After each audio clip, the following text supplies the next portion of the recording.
And welcome back to ConTinual. And today is on the panel room. We've got a special episode where we're going to be coming in and talking about paranormal media. We're going to be having a lot of fun talking about how do you get on a shows, what's it like to run one of these shows, what makes a good guest, what makes an interesting story, how do you have a little bit of fun doing these. And so I have the pleasure of having people from 3 different shows with me. I'm going to start with Michael Williams, who is a familiar face around here as well. So Michael, you and Charlie are up first.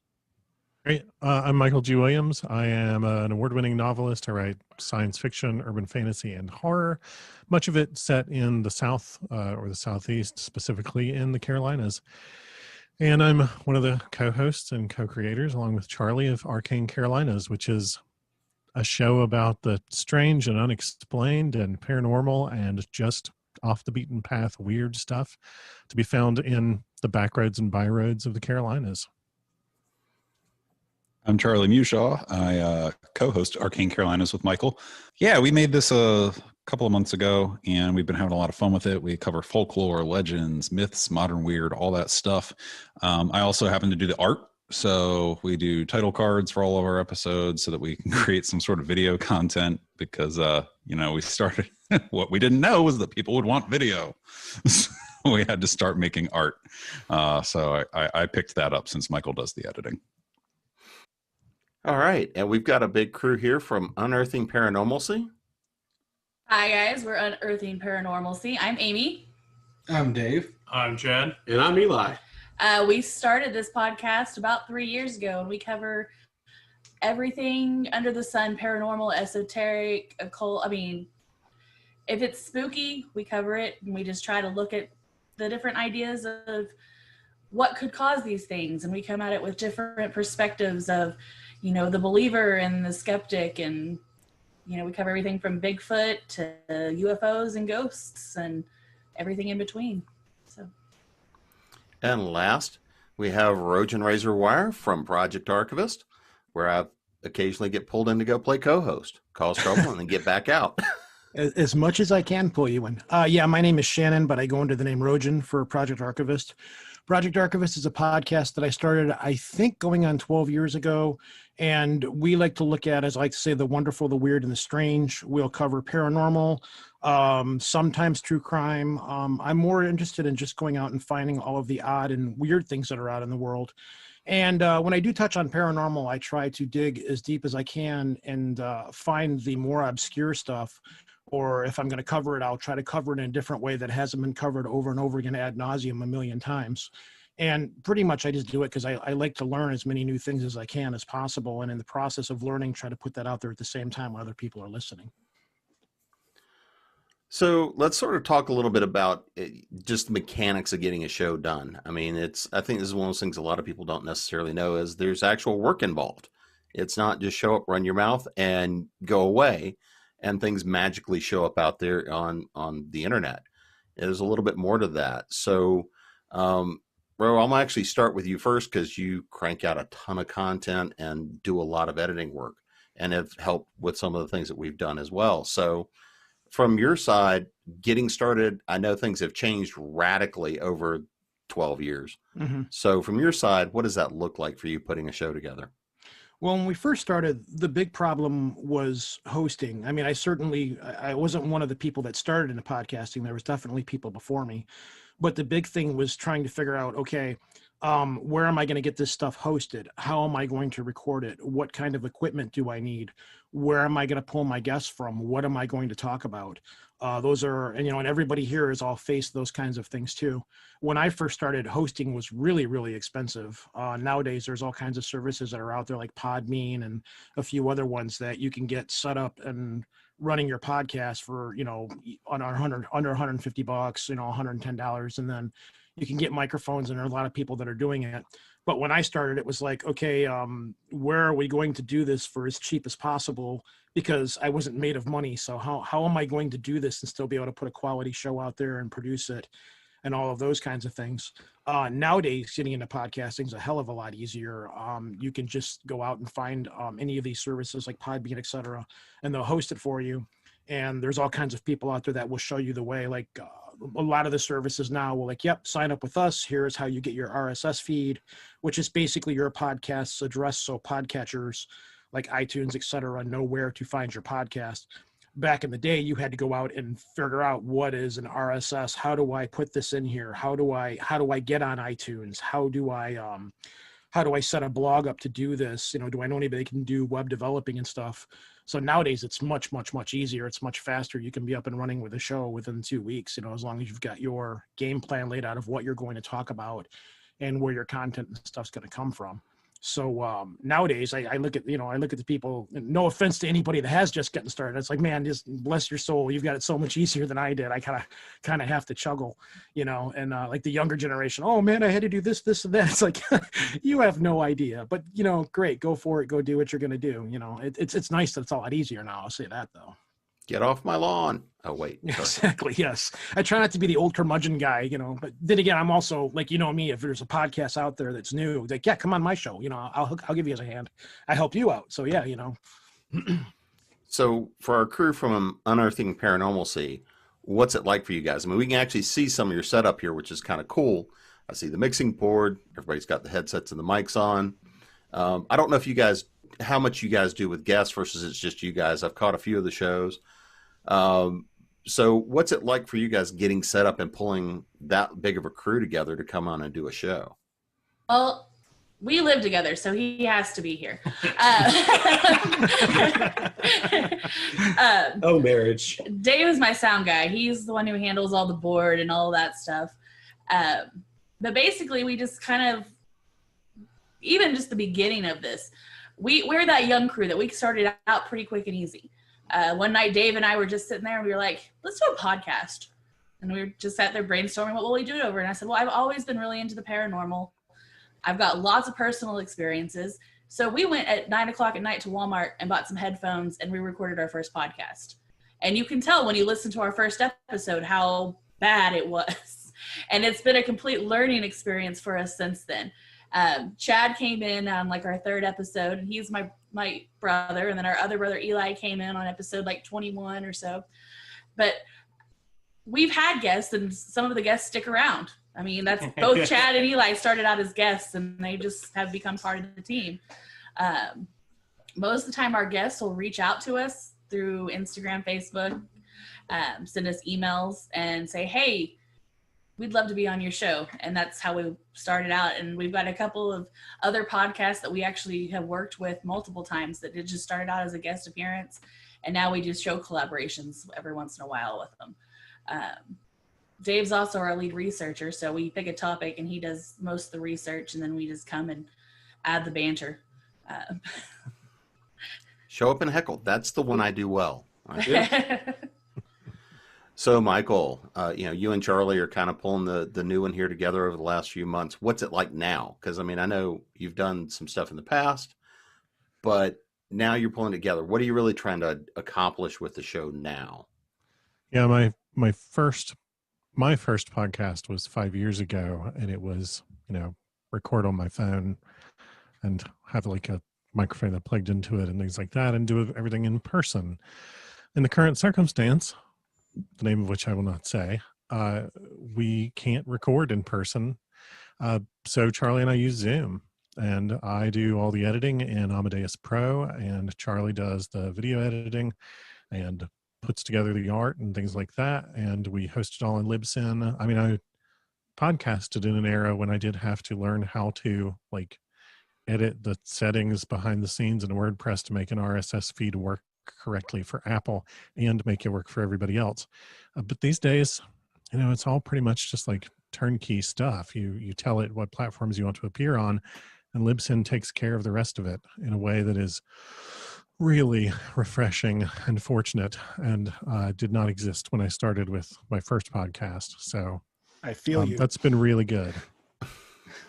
My first podcast is a different podcast other than Arcane Carolinas that I actually do with Michael, and we started with the lo-fi route, and yeah, it's nice how easy it is now. Going back, dating myself a little bit to terrestrial radio, and I remember when our streaming platform 20 years ago in college was Real Player. So, we had the little tower, little FM tower on campus, and I had my show. And then, the engineer guy was really excited and was like, "Hey, do you want to stream it?" And I was like, "I don't even know what that is." And to be like, yeah, you can use Real Player to like get your stuff into people's dorms. And I was like, sure. So definitely the evolution of audio communication over the internet has been fascinating to watch. Yeah, being the old guy, when I got started, it was kind of the, ours was not even an FM station; it was AM. Yep. And then did some of the cutover. But having started in tech in, not long after the first bits and bytes were drummed out by Stone, audio was a really fun thing to come into in the digital world when you could finally record audio. When it first started to be just rip music and whatnot, and then people went and said, "Oh, I can create my own show. I can share it this way. I can do these things." And before even podcast was a term, before Apple took over the market, the first MP3 players and things like that I had, because I traveled for a living, were this big with a little memory stick that would hold 8 or 12 shows or, a few songs or things like that. But it's changed a lot. And I think one of the things that we see now is that much like e-readers have changed the ability to consume books fast and conveniently, sitting at work or whatnot, jumping on the subway, jumping on public transport, whatever the case may be. Podcasts also are starting to take up a lot of the same space that audiobooks are. So we're seeing a lot of competition there for when people actually got in their cars and went places, they were listening to them. Now I know a lot of people, you're still sitting at home, I'm playing podcasts and whatnot. I know I'm behind on the shows that I usually listen to. But where you guys got involved and started really wanting to be on the other side of the mic, having the conversations, telling the stories, what was it that pulled you in to want to be on that side as to help craft the story? So I'll start on the Arcane Carolinas side, and I'll reverse direction this time. I don't know that we can exactly tell the story of the incident that I was like, dude, we need to do this. Okay, this sounds like something that might have happened at a convention or not, but okay. So we work together and have a separate podcast.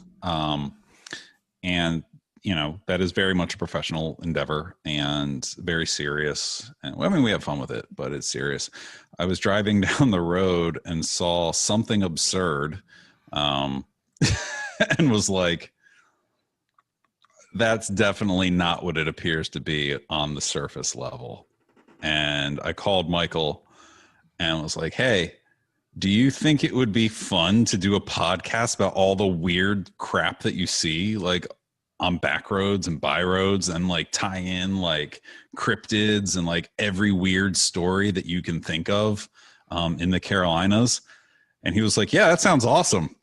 And then he texted me like an hour later and was like, wait, I didn't mean to step on your idea. Did you mean with me or by yourself? And I was like, no, dude, with you.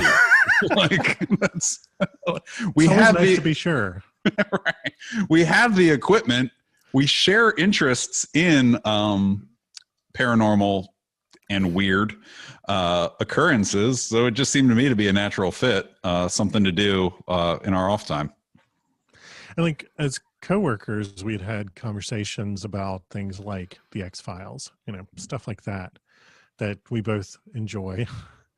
And I thought that the thing you were going to say as the origin for it was last year when my husband and I came back from vacation, and I was like, dude, I don't know exactly how to say this, and don't say it a lot around the office, but we saw a UFO at the beach. And you were like, what? And after that, it was like, okay, no holds barred. I can talk about anything like that with Charlie at work, and hopefully not have my professional reputation besmirched. And likewise. So they made a mistake and set us next to each other when the whole other half of the office was empty. So we could pretty much talk about anything, and did. Yeah. So yeah, I guess that would really be a better origin story than I saw a weird sign and was like, that's a sex thing. That's a sex thing. That has to be a sex thing. somebody's hobby definitely has to be a sex thing. But that's true though, that we already were in the middle of producing the latest season of our work podcast and said, why not? So for our friends from Unearthing Paranormalcy, you guys, obviously there had to be at least some impetus for, all right, let's run down to Wally World and go pick up some equipment, and to keep doing it. I mean, it's one thing to get that initial thing of, okay, this will be fun to go do. You guys have been doing it for more than 100 episodes. Most shows don't make it more than 10 if you're lucky. It's time, it's a commitment. So obviously, and with a crew this big, there's a real reason and a push for doing it. There's a lot of, obviously there's fun in it, but there's got to be something bigger for you guys as well. It has been an amazing experience when it comes to just, we're in Oklahoma, so we're kind of in this Bible Belt where a lot of the paranormal stuff was very evil and you didn't talk about it. And Chad and I grew up in an extremely haunted house. Things would happen on a daily basis, but we couldn't talk to any of our friends or anything about it because as soon as their parents found out that we were talking about ghosts, and they weren't allowed to come to our house anymore. And so we grew up like that. And as we got older, the paranormal community has opened up a lot, but it was like just having an outlet to talk about those experiences and learn about them and figure out what was it. And then, like I said, we do a lot of occult stuff, and it's always interesting to learn, about, occultists and occultist beliefs and how it ties in, and how it seems like every single paranormal topic we cover tends to tie back to another topic we've covered in the past. And it's just been a fun learning experience. Another thing is that, like, with specifically, with the occult, there's always a beginning, a middle, but there's no end. So everything that comes into the podcast, whether it's all of us pitching in research or one person pitching in research, it's a constant retainment of knowledge and understanding of every aspect of whatever we are covering. And it's always nice to, like Amy said, especially if we're doing really any topic, really, is to not so much try and justify a different outcome for it or origination for it, but to understand, what all the other possibilities could be, So, I mean, for me, it's more about the retainment of knowledge. Whenever I first came on the podcast, I was invited to come in and do a personal story. And, once I got together and all the energies kind of mixed in, I mean, it was one hell of a margarita. So I just decided to, stay around and, crack a few jokes and get a lot of information in my brain. So. Yeah, for me, kind of going off what Amy was saying with being in the Bible Belt is, everything paranormal is looked down upon pretty much in our entire lives growing up. And we know at times we felt alone. We weren't, we weren't able to talk about it to anybody. And that was kind of one of the reasonings we kept the podcast going, is being able to reach out to other people and show them, what's happening in your house or what you've had in your life. You're not alone. There's other people out here who have witnessed or been around the same kind of thing. And so it allows people to feel a little bit more open to things they've done in their life or seen in their life. And we've had a huge outcry on our social media groups of people just talking to us. I mean, we have people all the way from Australia that send us messages constantly about, things they've seen and stuff like that. And it's been a lot of fun. And I think that's what keeps me going, is the outcry of all the people listening to us. So, Ro, from your side, for as long as you've been doing this now, and there's been shifts and changes and things that have happened, and development in the show and whatnot. Obviously, you still got a big drive to go. And I mean, we were talking about offline. You're going a much more serious route. Almost, you're pushing that next step forward. So, with everybody you've talked about across the myriad of topics, what's still keeping you in it at this point? Finding new things, finding new ways to approach a lot of these topics. When I first started, what got me into all this is I'd had a variety of paranormal and strange, weird experiences throughout my entire life. And then growing up, I'm 48 now. So when I was growing up, these were things that when you were younger, you just did not talk about. You know, they didn't have shows like Ghost Hunters, and the paranormal wasn't quite looked at the same way. I mean, you had this movie called White Noise, but it was generally kind of a kooky thing that you just didn't discuss with anybody. So I was kind of like this offbeat screwball guy that would go to the library and find as many books on this stuff and Charles Fort and all that as I could. And as I grew older, I just kind of kept all that stuff quiet. And then as I grew older, you discover shows like Long John Neville and Coast to Coast. And, you know, it's kind of a place where you can go and hear about this stuff and kind of be accepted, for lack of a better term. And then as I was getting older, you know, years later, a friend of mine was like, hey, have you ever heard of these things called podcasts? And I'm like, no, tell me more. And then I discovered shows like Mysterious Universe and the 13 Skulls and Eerie Radio, and I started contributing more and more to those shows. I would send them content because I'm like this voracious, weird news hound. Like our Facebook page is just continuously full of strange news stories, etc. And then through listening to those shows and listening to those guests and stuff, I would find myself going, well, I want to know about this, or I want to know about that, or why didn't they ask this question? So at some point, I just said, I want to try to do this. So you cobble together whatever equipment you can find from whatever sources you can find, and you find out what recording programs are out there, and you learn to use this stuff, and then you just jump into it and go.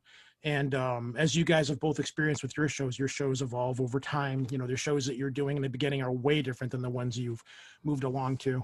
So you get to a point where you just go, okay, everybody else is covering that. Everybody else is covering Roswell. Everybody's covering Amityville. Everybody is covering, you know, the Dogman and stuff like that. There's other weird things out there that people haven't heard about and that I'm trying to learn about. So, you know, let's see what we can do with this. Or if somebody comes along and says, hey, you know, I want to talk about this. It's like, yeah, but you've been on every other podcast at this point. Everybody's heard about that. As an interviewer and as a guest, what do you want to talk about with this stuff that you haven't had the chance to talk about yet, that you've been asked 50 million times and you don't want to go? Where do you want to go with this? And let's see if we can go in that direction from there. And for a while we followed the X-Files model where they would do so many serious shows, and once in a while they'd do a really funny show at some point or another. And we also I like to toss like some comedy in my show. I like to keep it somewhat, you know, I like to be the every guy and try to keep it entertaining and throw some funny stuff out there as much as you can, because if you take the stuff too seriously, it becomes very dry and very like, okay, yeah, whatever. So now though, the direction that I'm going in now is I'm trying to put away a lot of the like the really stupid, for lack of a word. We used to do a show called like This Year in Fecal Matters, where it was a show about news stories throughout the year where people just, you'd read these news stories about how a woman would go into like a Tim Hortons and get into a fight with somebody and then like poop in her hand and throw it across the building. Like, who does that? But we would do shows, news stories like that. But now I'm not doing that stuff anymore. I'll do it on other podcasts, but on mine I'm not. And as I was telling you off the air earlier, the more seriously I take the show, the more it's becoming, and the more time it's taking and the more work it's taking to put, you know, more serious, interesting content out there. So, you know, it's just, as you guys will learn also in podcasting, you know, well, except for the one show, you guys got 100 episodes, you get to a point where it's like, how much more of this stuff can I cover and still keep being interested in these things? Because there's only so much out there, and then you got to start digging deeper and deeper through history and unusual guests and things like that. So that's where I'm at now. It's like, what more can I find? How can I keep this interesting for me and still keep it interesting for the people that are listening to the show? You know, and going down those rabbit holes, which is half the fun itself. You'll sit down in front of the computer, you'll look at something, and then the next thing you know, you're looking up how like Portuguese sailors were seeing haunted dogs on their boats that were being attacked by flying rats. And you're like, how come I never heard about this before? What's going on here? I got to do a show on this, you know? That's kind of the point where I'm at now.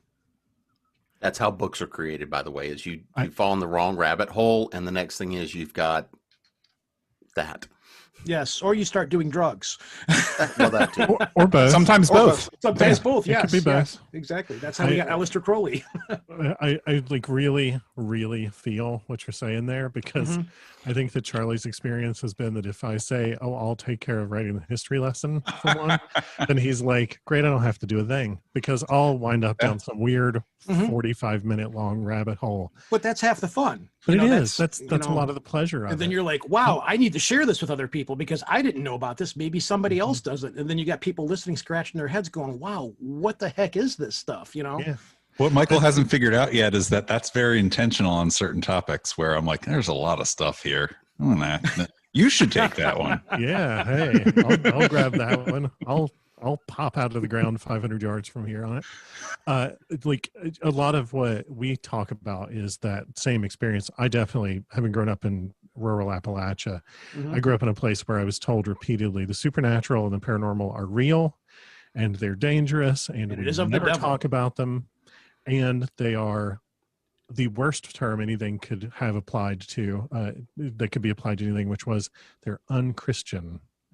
And so I like constantly had adults basically whispering in my ear, all this stuff is legit, but like never talk about it. And one of the ways to unravel the weird trauma of that kind of upbringing in a lot of ways is to joke around about it and normalize talking about it. And that's one of the things that Charlie and I work really hard to do, is to say, we don't think we have the secret answer. Like, we don't think that we know the truth. We have our experiences, and we have what other people say that they have experienced, but we're going to just talk about the topic and relax rather than like claim that we're the people who figured it all out. We were just, sorry, go ahead. Oh, no, go ahead. We were just talking about this the other day about how the cultural impact of the satanic panic on people of a certain age is still felt today. Like, I remember being a kid, and you know, you have to look at it through the lens of what people were experiencing at the time. They thought they were doing good by their families, right? So I'm willing to forgive the fact that certain things that I really enjoyed were all of a sudden just taken away, and I was told that that's not okay anymore. You know, you grew up and everything's spooky, in my house at least. Everything's spooky and scary. It was kind of fun. And then all of a sudden it was like a switch flipped one day, and all of a sudden it wasn't fun anymore, and you weren't allowed to enjoy it. I went through that with Dungeons and Dragons when I was younger. It was like, that is the devil. Don't play Dungeons and Dragons. Right. That'll lead you to the dark side, which it actually kind of did. It got me further along into this stuff. So it succeeded. What I was going to say was that then, in my household, shows like The X-Files came out and sort of renormalized things, and it became a family affair to watch The X-Files. And all of a sudden, like as the cultural fog that was the satanic panic sort of lifted on a larger scale, we experienced, at least in my household, that like, oh, you know, maybe it wasn't so bad. Maybe things got a little out of control there for a minute. Well, I mean, having grown up with, because I guess in the old one, you know, and crotchety one, you know, get off my lawn. Having grown up in the era of having been born in 69 and growing up through the 70s, where everything when you turned around on TNT was, you know, the book set from Time Life and Magic Mysteries and Glowing Pyramids that led to Scientology. I have those.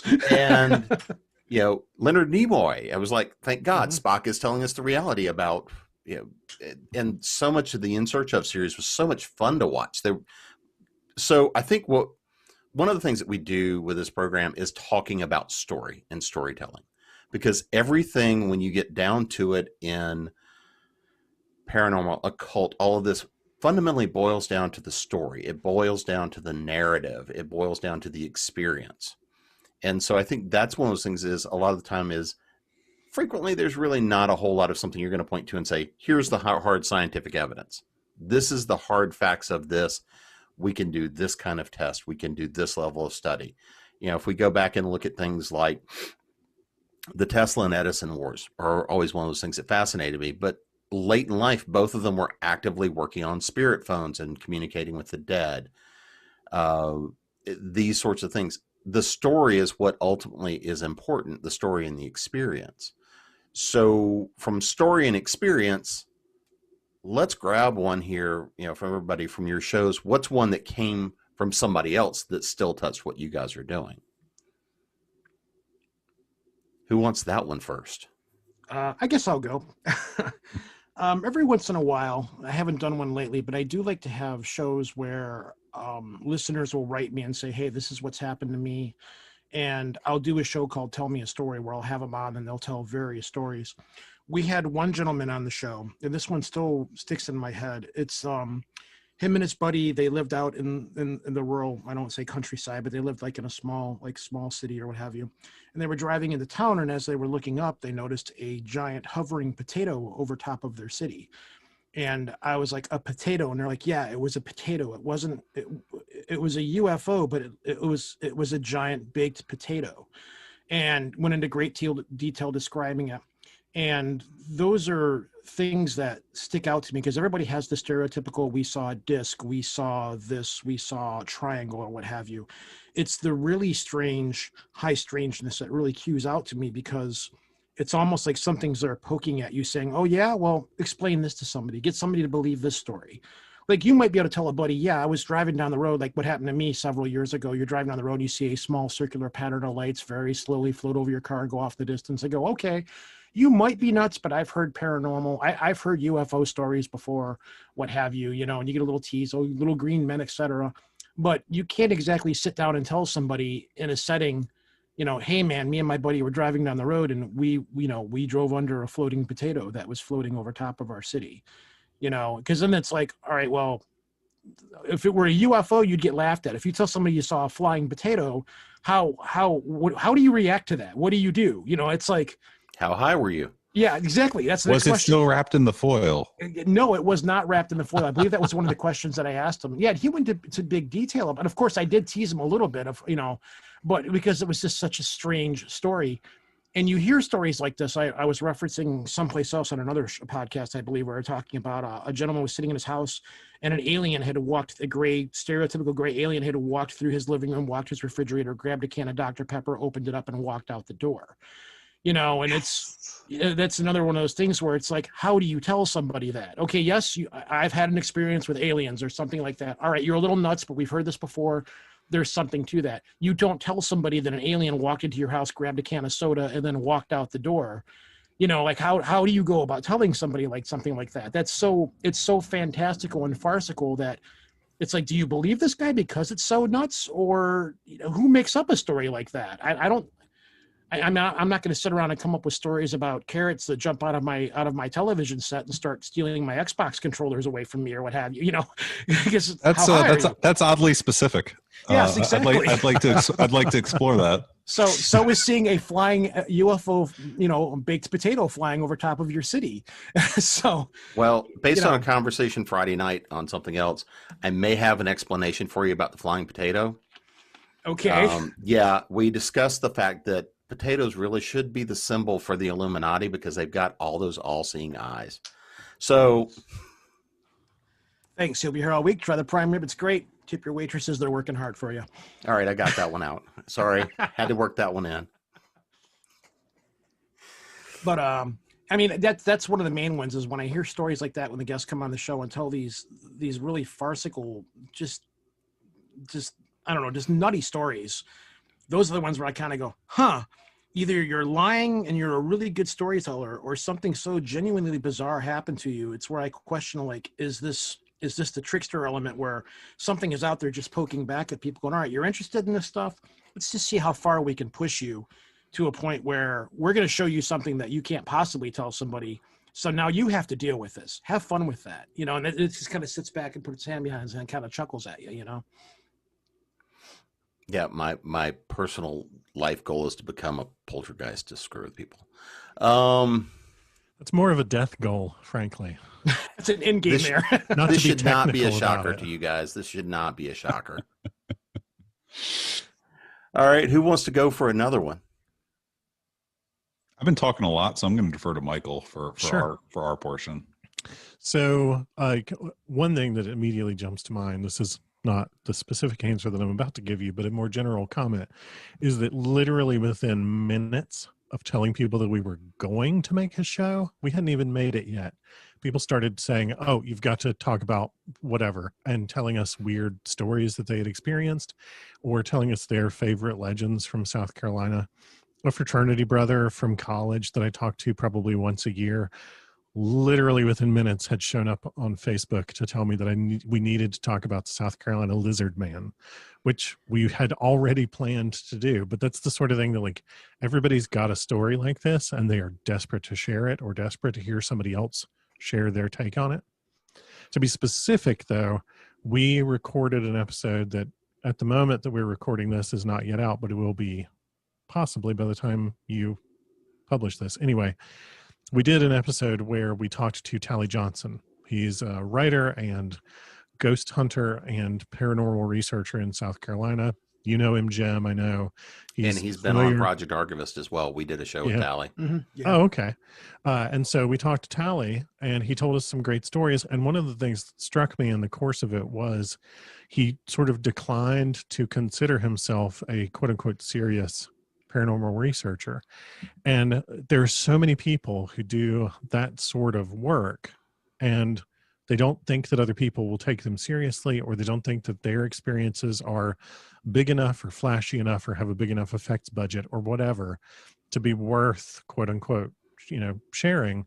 And so we're going to do a series of special episodes called Arcane Carolinas Case Files, where we get paranormal research groups from the Carolinas to come on, talk to us about what it is they do, why they're into this, tell us some stories, and like how people can contact them, so that if they're some obscure group of friends from a little town in South Carolina and they don't think of themselves as being, the monster hunters or whatever, but they do this because they're really dedicated and they really enjoy it, then maybe somebody else in that same town will hear this and get to contact them, and they can go investigate something. And it came from Tally saying, I don't really think of myself as a serious researcher, but if anybody calls me up and says, let's go hunting ghosts, okay, we'll get in the car. And I just thought, there's so many people out there like that. And so that's an example of somebody told us something that immediately stuck with us. As that's a kind of story that a lot of people will connect with, and a lot of people have. Say for us, one of the things is that any type of story we get that we know somebody or one of us has experienced it, it's always so nice to just have the confirmation of a person, a reliable source, because you can read all the different websites and books that you want to. But when you actually have personal experiences or know somebody personally who has those personal experiences and they tell those stories to you, it adds to the authenticity, that's not the word, is it? But it just adds to the story, and it just makes you want to learn more. And anything that triggers one of our listeners or us even to just dig a little deeper. And that's why we're unearthing. You just dig a little deeper into the topics and learn as much as you can about them, because the more you know about things, the less scary they are. And I know we had an episode we did that one of our listeners from Australia asked us to cover the Min lights because she had witnessed them and wanted to know more about them, and being able to dig into that for her, where she could just listen to us and get the information without having to take time out to do it, and see that other people have seen it too. That was probably one of my favorite episodes that a listener wanted us to do, just because they wanted to know more about it. So, kind of the flip side of that, when you do a lot of interviews, because I will openly say that generally, having been raised as a good little Catholic boy in the South, which makes me a unicorn to start with. So having been raised not far from where the lizard man happened, we went in high school, and then in college, we actually went lizard man hunting a couple of times. I grew up not far from there.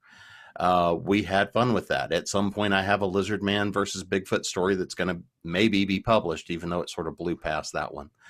Charlie Kaufman, that Michael, is the one that accidentally started the whole lizard man international post about lizard man sightings being seen, and Japan picked that up because it came from the emergency response site. So yeah, you can start an international incident pretty quickly if you tell a good story. Yep. So Lizard Man's real. That's not a story. Well, and since I'm currently hiding up here in the mountain bunker up here in the mountains of North Carolina, I also see a lot of people are now at least incorporating myth and folklore a way I would say you probably would have seen 200 years ago. I mean, just up the road here, somebody's done a Bigfoot cutout that's about 8 feet tall that's peeking out from behind a tree. That's a hell of a thing. The first time you see it is just the big form peeking back out you around the tree is the giant cutout. People are having a little more fun and embracing things that typically we would have regarded as tradition and folklore even 100, 150 years ago. Michael, like you're saying, where you came and grew up here, not that far from where I'm at up here in the mountains, certain things are much more incorporated into the folklore and the spirituality of where you're at versus if you're sitting in Charlotte, you're sitting in Detroit. That's a whole different kind of what are you going to get into, the ghost hunts, the things like that happen. So when you get somebody that starts feeding you a story and you look at them and you're like, just like what Ro was talking about, when somebody's feeding you something, when your BS detector goes off, what's that like? And how do you look at that? Is it because somebody's story about, alien came in, held up a hand, look, I'm having a day, I'm just getting a drink and I'm leaving you alone, we're all good. If somebody tells you a story like that, is it because that's what they saw, or is that because that's how best they can interpret it? You talk about the trickster modality. Is really what we're exploring here what we're actually seeing and experiencing? Is it what people perceive because that's the best thing that they have in their toolkit to understand and comprehend? Or is it because, in some cases, they have no idea what's going on and it's just plug in a hole, or they just want to be heard, whether it's true or not? So you want to go first? I guess I will. It's hard to say. I guess the answer to the question is all of the above, because we really don't, for all that we know and for all that we check into, we still don't understand what any of this stuff really is. Because if we did, we wouldn't be talking about it. So like you see this happen in the UFO community. You also see it kind of in the Bigfoot community and stuff. For the UFO community, you have the debate of, is something that we're seeing interfering with our consciousness, or are these nuts and bolts craft? In the paranormal world, it's with the Bigfoot world, is, well, is Bigfoot an interdimensional creature? Is it a flesh and blood creature? And people go back and forth and debate on all of this stuff. And I'm kind of the guy that sits back and says, well, what if it's both? What if what we're seeing, like if we're seeing UFOs, the argument is, well, is this nuts and bolts, or is this something arguing or coming in and messing with our subconscious or our perception of reality? It could very well be both. It could be, yes, this right here is a nuts and bolts craft. That is not a nuts and bolts craft, but because of our way of perception and perceiving things and the way that our world exists, it's like looking at a four-dimensional creature when you can only perceive 3 dimensions. It's hard to put a pin onto any one thing when you don't entirely understand what it is, which is why when people come and listen to these shows, or when you research, or when you're doing this stuff, I tell everybody, go out and learn all of the things. It's the same thing when I'm talking to people about, because I study magic and stuff, and people will come up, well, should I become a practitioner of Wicca? Should I follow Crowley? Should I go Enochian? And I'm like, learn it all. Find your own path and come to your own interpretations, which is part of the reason why I think we all do podcasting. We're all trying to find these answers for ourselves and come up with our own conclusions. I don't think there's anything one out there that, it's like somebody said earlier, I don't think there is a key answer to all of this. It's when we're not going to find a key answer at any point to all of this. It's just what works for us and how we wish to perceive it and what brings us to it and what brings, what our interests and stuff lie into. But I don't think that there's any one thing where you can put a pin on it and say, it is this, it is that, it is all of these different things, because all of this stuff is happening outside of our normal scope of perception. So we just have to, it's like the blind man walking up and feeling an elephant. It's one person will tell you, well, it's this when they feel the leg, and some also feel the tail. What's this? And someone will feel the trunk and tell you, well, it's this. It's not. It's an elephant, but we can only perceive a certain part of it depending on where we grasp. I think I'm talking in circles here. Maybe not. But so to in my opinion, to look at something and say, well, it is definitely this. That's kind of dangerous, because it kind of shuts down your perception, and it kind of, once you lock into a belief about something, getting out of that belief is very, very hard. So it's important to stay open and try to look at all of this stuff as a whole and get what you can, as much as you can, from wherever you can. So that's my opinion, at least. Yeah, I like to look at things as it's real to the person who experienced it. It's real. To them, it's real. So whether it's the way that they perceived it, or if they're just making it up, they've eventually made it real enough in their head to come up with some elaborate story. And who are we to say that they're lying or they're not telling the truth? Because we don't know. You know, I've seen an apparition, but I still doubt that I saw an apparition. You know, it's one of those things that I don't even believe my own accounts of things. So how can I judge somebody else on their belief of what they've seen? So usually when we have any kind of story, we'll sit and we'll try to discuss, you know, well, what could it have been? Try to find try to find other options for what could have happened, and see if that fits into what was actually seen. But we never say that you didn't see that, you didn't hear that. We just try to just look at all the options on the table and then make judgments from that. And we don't, you know, we've never on our episode said that this is the facts and this is what it is. It's always, well, we presented all the options to our listeners. You guys decide what it is and go from there. There's no serious we don't objectify anything, whether the topic is super deep, super dark, or even high in question. We all gain our own opinions, but we never force our opinions on anybody. Because, I mean, when you start talking about the paranormal, you know, there's no reason to try and convince somebody who's not open to the energy already. So it's a situation of giving all sides of the story, you know. I would say it's also just being a nice person. Let the person tell their story, right? Like, Yeah. Absolutely, yes. Exactly. Yeah, I mean, there's insisting on one truth and being the only person who has it is, if anybody does that, they're just like, they're falling into the trap of dogma. it's a business model. It is a business model, and a very successful one, it turns out. It's just not one that I can feel very good participating in.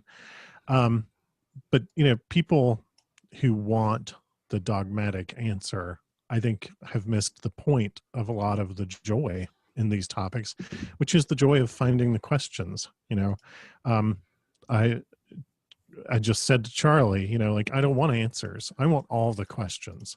And with the topics that we've talked about, a lot of times we've said explicitly, like, we did an episode about the Brown Mountain Lights in North Carolina. And in that, we discussed a lot of the suggested explanations that other people have come up with, and then sort of chose to reject all of them in favor of, let's keep it mysterious. You know, It's not nitrous gas. It's not nitrous gas. It's not a fish concert on the side of a mountain where people are huffing balloons. No, it is not, because That is I've the actually case. seen them. Again, that's about 45 minutes where I'm at. I've gone over there. It's about the time of year when you can see them. Yeah. You know, I feel like a lot of it is just the simple compassion of trusting that people are going to share. When people share a story, what they end up sharing is what is important to them about that story and about that experience. And maybe they're framing it in the context of what they already believe, and maybe they're not. I don't know. I'm not going to claim to have the special insight into the mind of a person telling a story to know. We have had experiences where we have talked to people and facts as they recounted them did not line up across the length of the same story. But again, memory is a tricky thing. And, Sure. Mhm. and I'm not here to interrogate people in order to establish the official record. I think that even the time that I came back from the beach and told you about seeing a UFO, Charlie, I think what I started the story with was, everything I'm about to describe, I refuse to attach or assign a truth value to. And that's because I present as the gay Vulcan in our friendship. But that's, you know, ultimately it was really important to me to establish up front. I'm not trying to say that, like, my experience now defines the genre. I'm saying that this is what I experienced. It's an experience, not an explanation. And in my desire to find more questions and not necessarily believe that there are answers available, fell into my role of Jay of the Jay and Silent Bob duo, and super excitedly jumped up and down. Was like, "Whoa, tell me more!" So yeah, I do recall that conversation. Yeah. So then as you guys are looking for the genuine experience, the genuine story, because I think that's largely what we're looking for here is not answers. It's, can you progress the narrative that might give the next step? Because I think one of the things everybody's talked about thus far is the idea that there's not an easy end solution. At the end of this, 2 + 2 is going to be 4. Aliens are going to land at the White House, walk out the door and say, by the way, here's the answer to ghosts. If you're looking at that entire narrative, again, it's the journey to get there. It's a storyteller's journey, and it's looking at the story. So from that perspective, what does it mean for you then when you see stuff that is blatantly hoaxed, openly hoaxed, coming out, and then people still buy the story? What does that mean for you? For me, that's taking advantage of people. That's the opposite of being a nice person and letting someone share their experience. That's predatory, and I do have an issue with that. Agreed. It's just one of those things that anytime you hear one of the hoax stories or anything like that, you're taking time away from the people who are actually putting lots of time and effort free of charge into trying to discover what's going on, and then you're just going to throw this out there. And how many of those people wasted their time on your hoax? You're just wasting time, and it's not a nice person. That thing that I mentioned about dogma, usually dogma is offered in pursuit of an agenda. And anybody who shows up with a hoax story almost always sort of drenches it in, and this thus proves X or Y or Z. And anybody who says this thus proves, they've got an agenda, and I'm automatically distrustful of that. Yeah. And, hoaxes are perpetrated as a way to manipulate people and to get something out of them. And it's not kind, and it's not any better than selling them a bridge that doesn't exist or whatever. It's a form of cruelty. You see, if I'm going to cover it, it's going to be along the lines of, okay, this is a hoax. It's obviously a hoax, but if we're going to do this, let's talk about, why did you hoax this? How did you hoax this? What happened when you hoaxed this? What was the repercussions of doing this? And I would be doing that purely based on the grounds of trying to educate other people. Like, it's frustrating for me because I believe a lot of this stuff is hoaxed.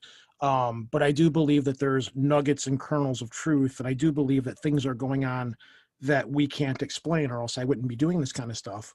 But by the same token, it's like, all right, well, if somebody's going to go through the effort of hoaxing this and stuff, then let's shine a light on that so that other people that are investigating this stuff can go, oh, that's how they did it. That's why they did it.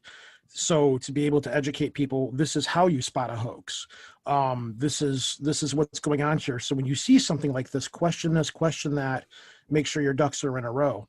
And not so much for the glorification of the person hoaxing it, just as a way of, to show other people, this is what's going on. This is what you need to look out for.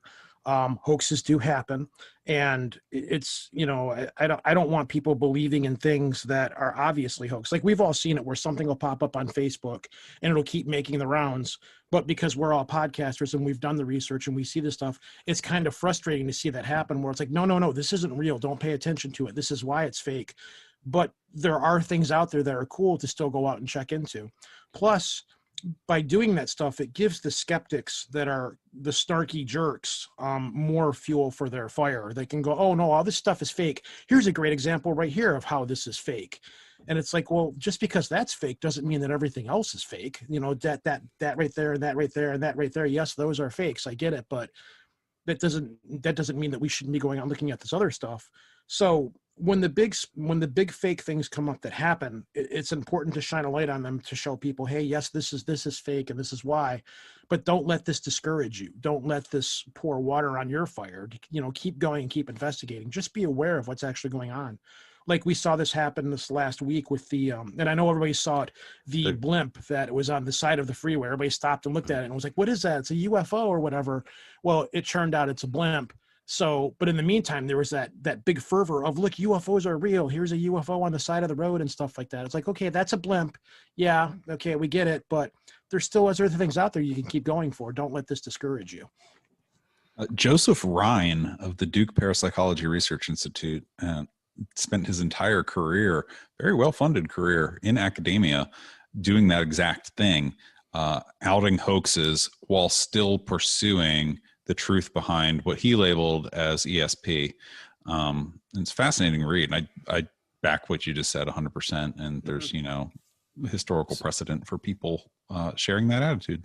Yeah, hoaxes are important. Even though it's a hoax and it kind of rains on our parade, it's important to not just shove that stuff aside and keep on going. It's important to acknowledge it and pull it out to the light and say, yes, this was a hoax. We need to acknowledge this, but we also need to keep going and moving on, so we know what to look forward, look out for in the future. Just be smart about what you're doing, because it adds intelligence to what you're doing. It adds credence to what you're investigating and what you're looking into. Whereas because you don't want to be one of the sheeple, you don't want to be something that just looks at that and goes on and on and on, because that's how you get things like Alex Jones and things like that happen. Yeah, right. We're going to keep it PG-13. I won't say what I said, but in a recent episode that's about to come out, I uncorked a bottle of too much truth on a particular story. So yes, I agree. And I think it's important also to ask yourself, regardless of whether I think people are generally better at detecting dishonesty than they give themselves credit for being. Mm-hmm. And the fact that they don't give themselves that credit means that they second guess themselves out of recognizing dishonesty when they see it. But also, I think an important thing to ask yourself is the person telling the story selling you something? Mm-hmm. We've talked in the past about people who report things, whatever their experience is that they're describing. If they refuse to identify themselves, but they tell a consistent story across multiple interviews or recollections or whatever. We talked about a guy who saw a Bigfoot and got interviewed by some big newspapers and would never let his name be used, did not want to be identified. He had no interest in profiting from this, but he told a consistent story across several venues. And that tells you, okay, he's either practiced it a lot, or he's recollecting something that really happened to him, and B, he's not trying to get rich off of it. He's not saying there's a family of Bigfoots that live in my backyard, sign up for my webinar and I'll tell you more. Mm-hmm. He's just, I've got one in a freezer. I remember that. In a freezer. Yep. I remember that. Yeah. You see a lot of that in the UFO and Bigfoot communities, where people, they'll tell a story, and then as time goes on, that story becomes embellished more and more and more. And they have to do that to keep themselves relevant in that field of study, so they can keep going and doing the seminars. Because once somebody's heard your story, I've already heard that story. Well, now the story has to change and things have to evolve to keep that interest there, to keep selling that book, to keep doing the show appearances, to keep doing the presentations and stuff like that. So it's very much like you said, is this person selling anything? Why are they telling this story? Are there consistencies in the story? How long have they been telling this story for, et cetera, and so on? And that's part of what makes the UFO and the cryptozoology field so murky and so hard to get into. Because you've got, like in the UFO field, you've got the people that have the gray alien agenda, and you see all that divisiveness in that world. And if you're somebody coming into it, you've had an experience, and I've said this before, say you have a UFO experience. Well, you can't tell a lot of people because you don't want to get laughed at. So you go to one of these UFO conferences, and then there's people that are like, yes, I believe you, and this is what happened to you. Buy my book. And then you get locked into that, oh, well, I saw a UFO, therefore grays must be real, and I must be abducted, and I must have an implant in me, and blah, blah, blah. It's kind of like getting involved with a cult. Same thing with the cryptozoology community. You have a Bigfoot experience and you go to a Bigfoot seminar. You can't tell your friends. So you go on one of these seminars or whatever, you get involved in that community. Oh, here are people that believe me and want to listen to me, and also will coddle me along and keep me going.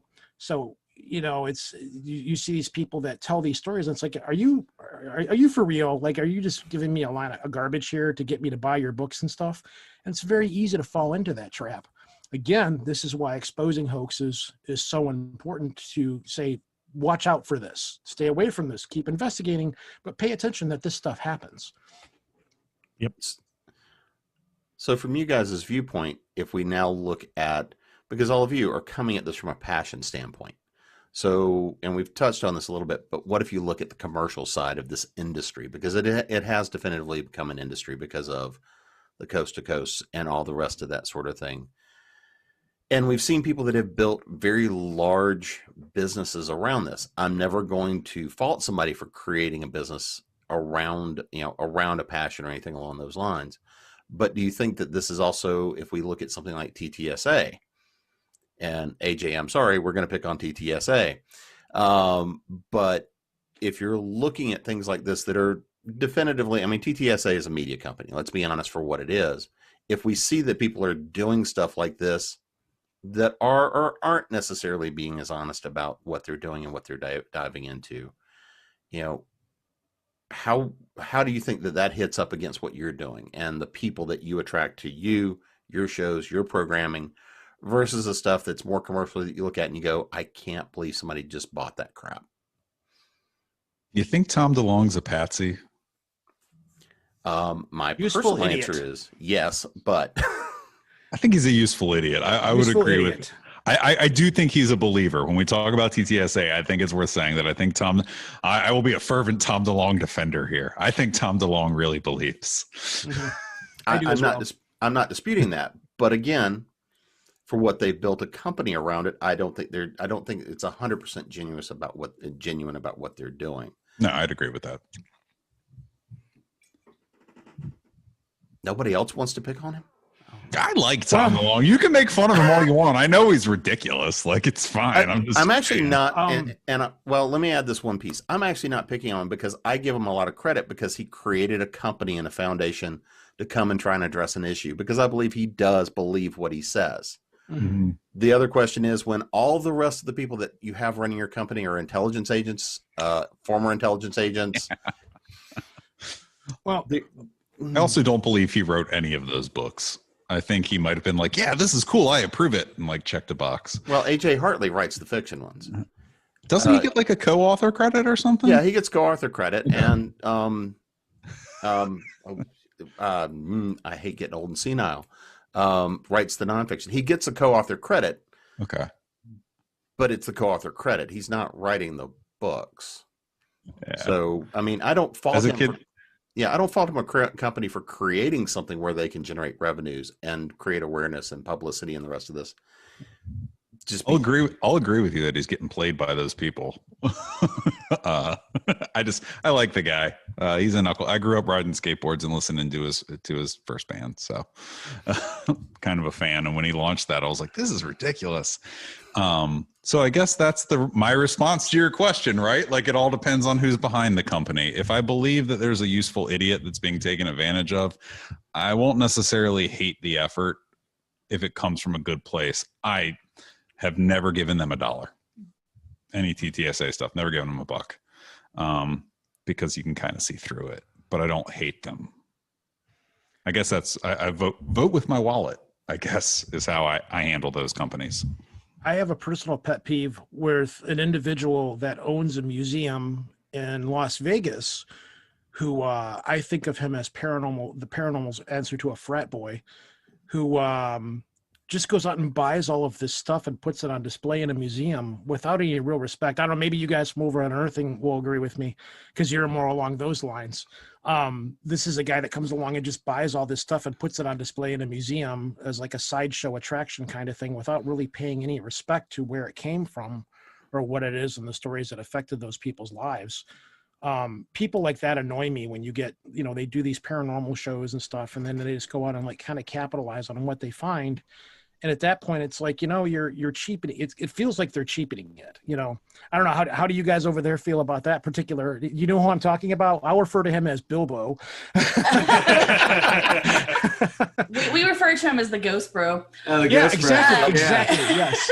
Am I right? Yeah. I mean, this is a guy that comes along and gets this stuff and puts it on display. It's like, yeah, dude, come on down and check out my awesome paranormal museum. There's a demon box in here, stuff like that. It's like, come on, man. These are things that affected people.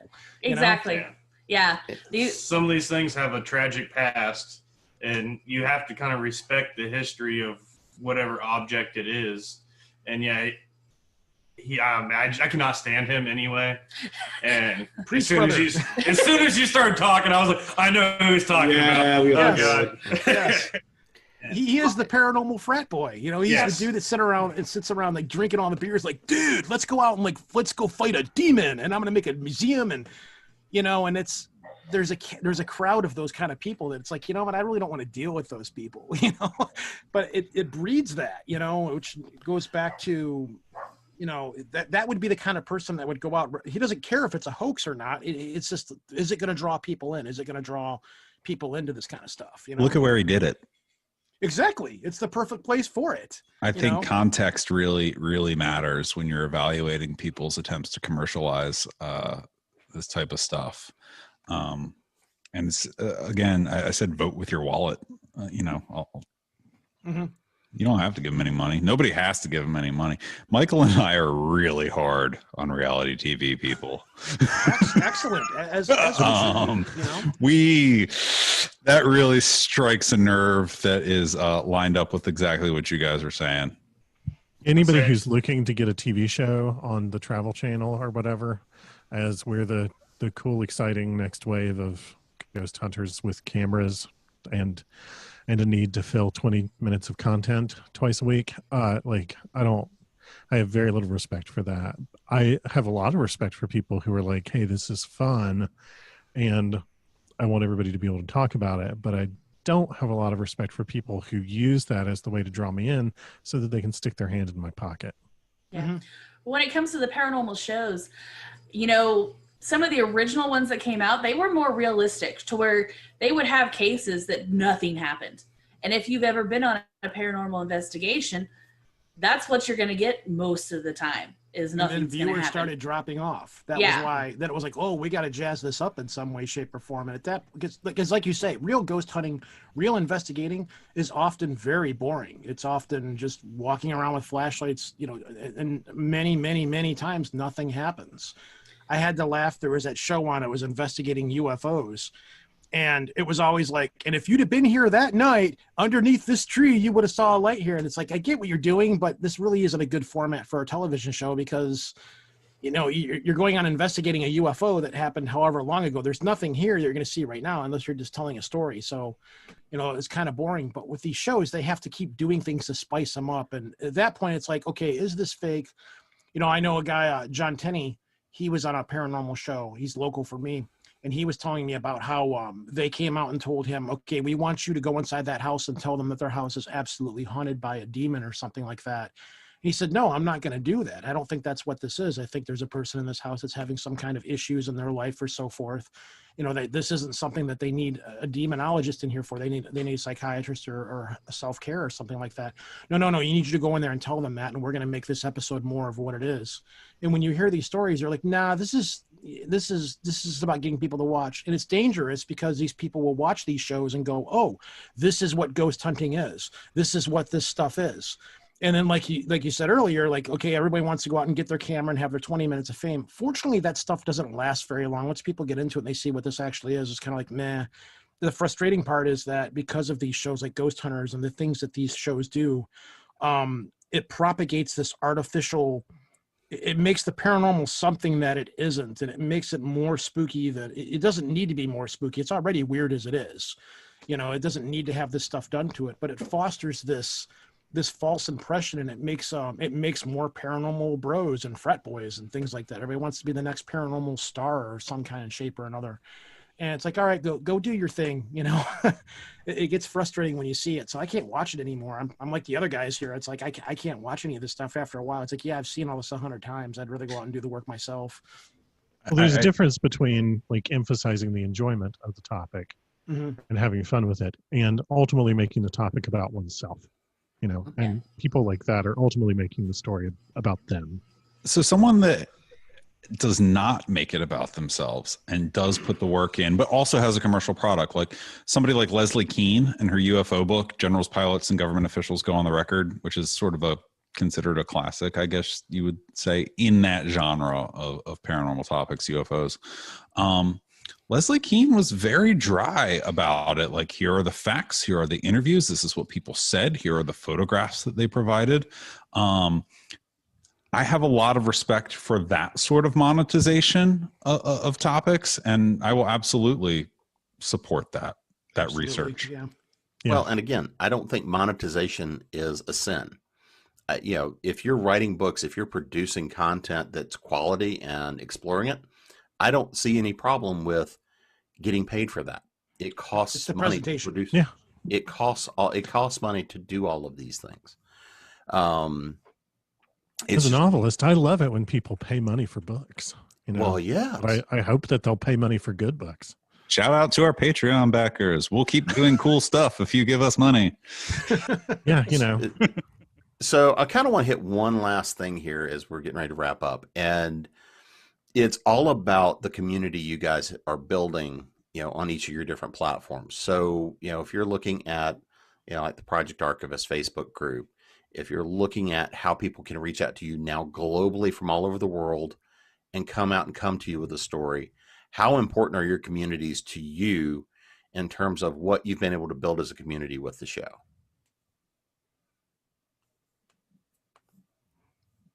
We can go ahead and start. I mean, we do Facebook, Instagram, and Twitter. But what I think is the most valuable thing we have is our Facebook group, where we actually get to interact directly with our listeners and tell stories and communicate. And we get episode ideas, because I'm sure all of you have had those moments when you're like, we need to do an episode. My mind is blank. I can't think of anything. And so we turn to our listeners and we say, hey, what do you guys want to hear about? And we get ideas from them. We've started something. We do a haunted road trip is what we call it. And we look at our demographic of our listeners. And we go to whatever area is listening to us most at that time. And we research that city or that state that they're in and find some of the most haunted sites in that area that they can go visit. We try to do public areas that they can actually go to, so that then maybe our listeners can listen to the episode and be intrigued and want to go check it out. The interaction with the listeners is invaluable when it comes to the Facebook group, because they give us so many ideas and they kind of keep us going. Yeah.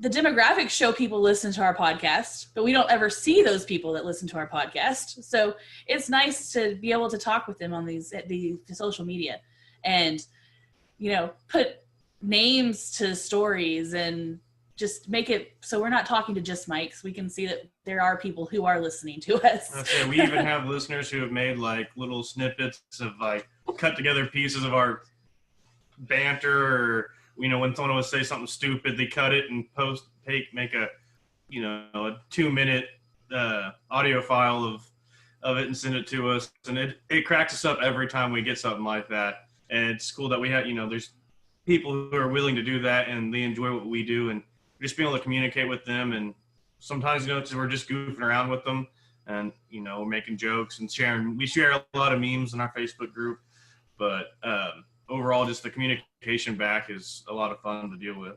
And then even on top of that, just one more thing, guys. Being able to be a laugh, a joke, a smile in our listeners, like just aura in general, is a big thumbs up. Whether we see it, whether we don't. Generally, if one of us laugh, the joke had to be funny. It's not fake laughter, boys. But honestly, it's a situation of, putting the information out there, getting it back from our listeners, and being able, and like Amy said, being able to put a face, a name, and everything else to it. It just, it sure as hell brightens my day. So.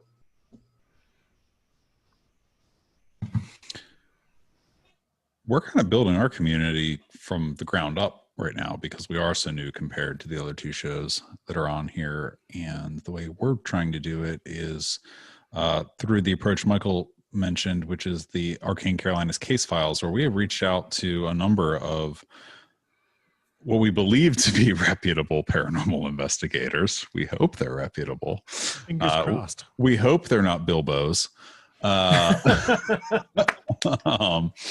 So that we can sort of, build this community of like-minded people that want to explore the ideas that we cover, while simultaneously doing the grassroots word of mouth thing.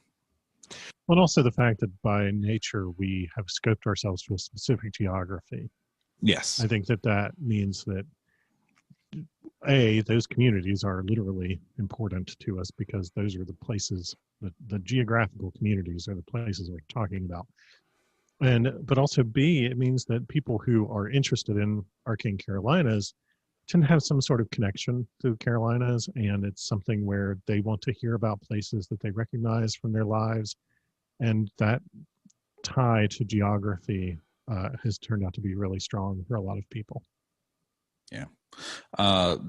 What's weird is that locally we've we scoped it very narrow to the point where locally I ran into with my wife and my kid. We were out getting some food the other day, carry out 6 feet apart, totally safe, and bumped into some people that she knows through her work that were like, oh, hey, we really enjoyed it. We shared it with our kid. So that's really cool, right? Because that means that, like, okay, well, this kid might tell his friends, because that's what kids do. And it feels very grassroots the way we're doing it with the narrow scope. And sort of the laser focus, but it also means that we need to be aware that we can't say a lot of bad words because children listen. Yeah, our first reaction was, oh, great, now we can't cuss. Yeah. Been there. We need to change our approach. Edit that one episode that hasn't been posted yet. I guess that leaves me. My community has always been everything to me from day one. Fortunately, when I got started, since I was involved in different shows and hanging out in different chat rooms and other shows, a lot of people already knew who I was. So when I hit the ground, I kind of hit the ground running with a bunch of people that were waiting for me to get the show up and running. And a lot of those people are still there. But community to me is everything. Because I've had a listener that was over in New Zealand, and he sent me this message once. He's like, hey, I just want to let you know that even though you've got this podcast that covers silly and strange and odd things, I was going through chemotherapy because I had cancer, and I would listen to your show every week while I was at chemotherapy, and your show got me through cancer. Or someone will say, hey, I was going through a rough time in my life, and this episode that you did on this topic, made me reevaluate my life, and I'm still here today because of your show. And when you're doing these things, you don't really think about, if I record this show on a near-death experience, how is this going to affect my listeners or like that? You're just doing a show on near-death experiences because you're interested in all that stuff. And then when you get the feedback, about how the things that you've done, how they affect people, it sometimes it's overwhelming in a little bit. Sometimes it's kind of a tear-jerking thing, because like none of us, I don't think any of us ever sit down and say, we're going to record this episode with the intent of trying to change somebody's lives or do this or get somebody through whatever. We just do what we do because we're interested in it. So when you hear back from your community and you get that feedback loop going, it's a great feeling. And plus, like, I never try to see myself as a rock star. I never try to put myself out there as I'm not trying to be a Bilbo. I just want to do a show that covers really cool, interesting topics that are interesting to me, and hopefully other people will find those topics interesting. And then when you go out there and you see the people that are listening to your show, and you find that they're interested into it, it's kind of like, oh, okay, I found a place where I belong. So when somebody says, hey, I want to meet you and hang out with you, I want to talk to you, I always make it a point to be the normal guy, as normal as I possibly can, because this maybe has happened with you guys, maybe not. When somebody meets you, like, oh my God, I listen to every episode, I'm such a big fan, and blah, blah, blah. It's like, okay, cool, man. So now let's talk for a little bit, tell me about your kids or whatever. Then after a little while, people are like, wow, you're just a normal guy. And I'm like, well, yeah, I am. But, I really appreciate you listening to me. It really matters a lot that you're here, that you went through the effort to meet me, to talk to me, and to tell me about how my show affected your life or what my show means to you. It's kind of it's a warm feeling to have that. And by having these communities and stuff and engaging with people, it's very important as a podcaster to engage with the people that are listening to you, and don't be a pen 15. Don't be a jerk about it, because these people are here for you, and in some way you're also there for them. But also, it's nice to be able to hear from people saying, hey, can you cover this, or can you cover that? Or I really enjoyed the way that you talked about this. We did an interview with Stanton Friedman, and we didn't cover very much about UFOs or anything at all. We were very interested in like his nuclear physicists and all this stuff that he did. And we did a whole episode of all these things that got him to where he was, thinking about why he got into UFOs. And for him, it was a weird interview, because like when you do interviews, you can have guests on that get into cookie cutter mode where they give the same answers out all the time, and they do the circuit. So when we did that show, a lot of people were like, that was really cool. That was a side of that guy that I'd never heard of before. And I think he kind of enjoyed it too, because it got him into a fresh realm of being able to discuss things that he hadn't talked about before. but to get that feedback from people of, hey, I like what you're doing, you're going in a different, nice, cool direction, you know, it's kind of it's like a reverberation chamber. Just things just bounce back and forth off of each other. Like you guys, the shows that you guys do, you guys are you're like my bread and butter, because I don't know anything about Arcane Carolinas and I don't know anything about what's going on in Oklahoma. So you are people that I would bug and say, hey, why don't you come on my show and tell me about your show and the things that are going on in your area? Because A, you know more about it than I do. B, you've got a new podcast, you're trying to get new listeners. And C, this is what you do. So I want to hear about what you're doing, and it fills content. It's less work that I have to do. I can be lazy and be like, you know, I don't need to research any of this stuff because these people research all this. Come on my show and talk about it. And then, you know, maybe it'll get you guys some listeners and things like that. And then the communities kind of meld into one another. You'll have people from your community that might come over and check out my show, and my people will come over and check out your show, and the communities feed off of one another. Well, it was definitely a part of the process of us creating this show, of saying, like, we're in a time when people need more things to look forward to. Mm-hmm. People need things that they can enjoy, and not just as distractions, but as ways to, like, it is very easy to, like, live a very responsible, being a good adult person life right now, and thus for life to become very monotonous because you're home all the time, like, you're not out doing whatever. Mm-hmm. And you know, you're trying to practice safety in a time when that is required, of just being a decent person.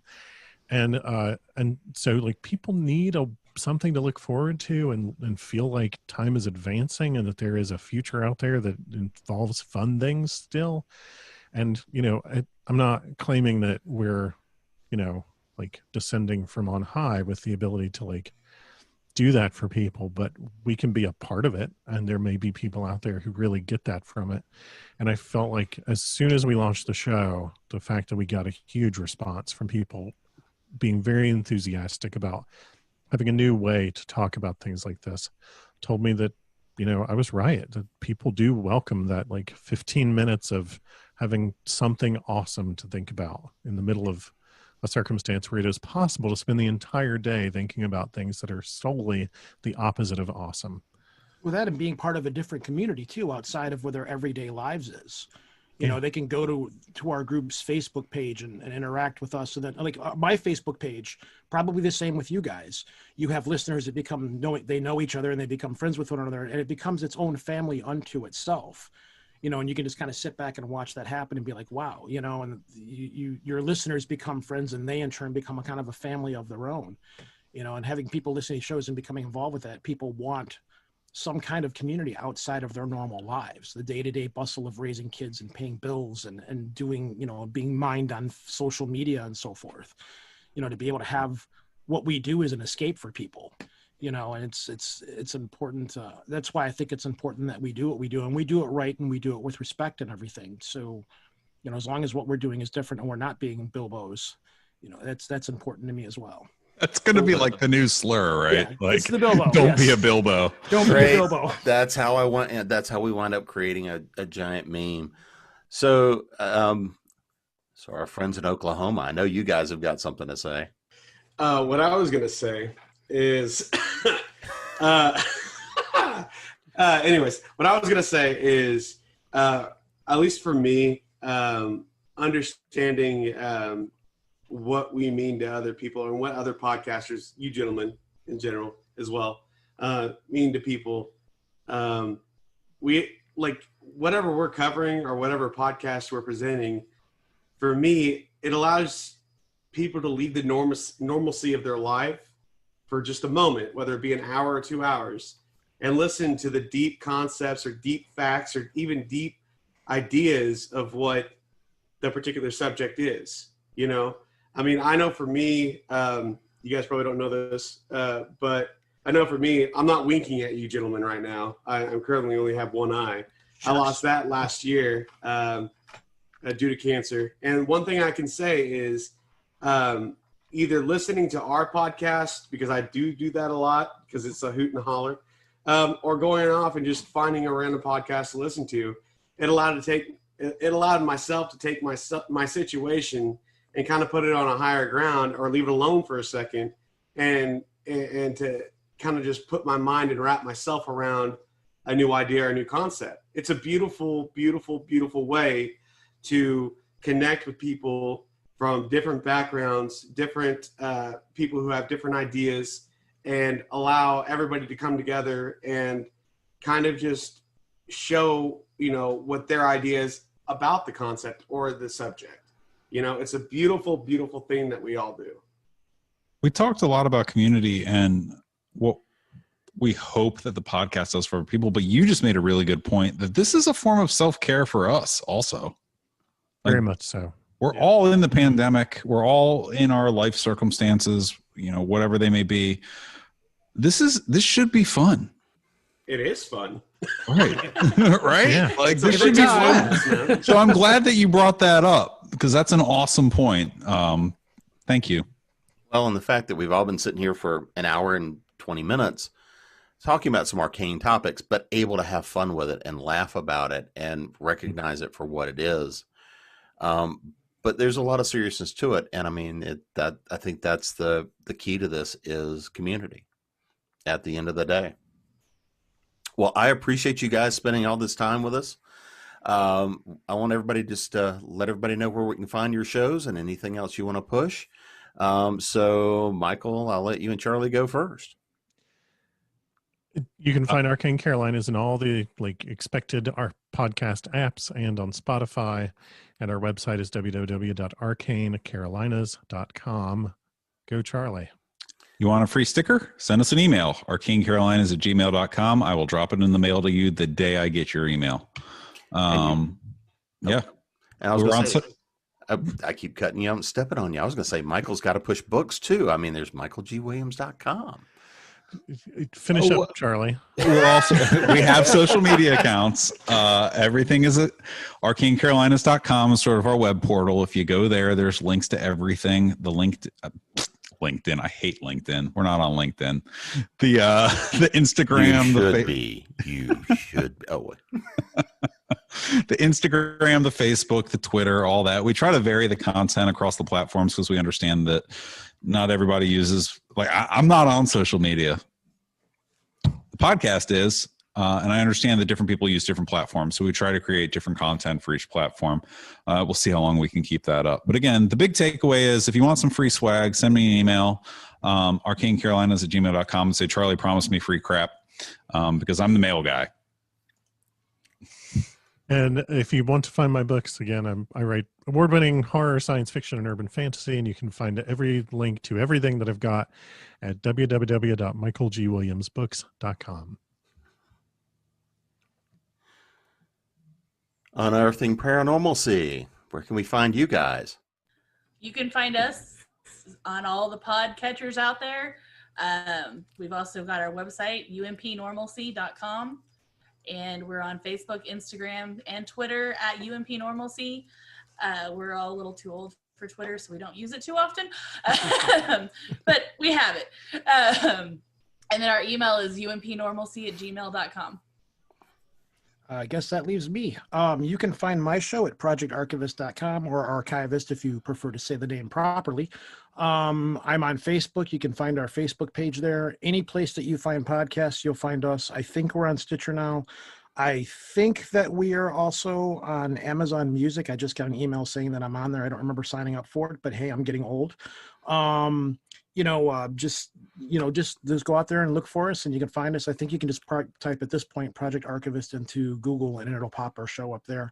And right now I'd like to extend an invitation to both of your shows. If at any point you guys would ever like to come on my show and discuss what you do, you very much have an open invite. You can email me at projectarchivist@gmail.com. Whatever, if not, Jim here knows how to get in touch with me. So, just if you want to, and I'd love to talk with both of you guys about what you do and help promote your show as well. And of course, I'm Jim Nettles. You can find me at jamespnettles.com, authoressentials.net, authoressentialsworkshops.com, and of course here at ConTinual because they never let me out of the chair. Thanks for having us. Yeah, it's been fun. Thanks, guys. Thank you so much. We'll see everybody next time. All right.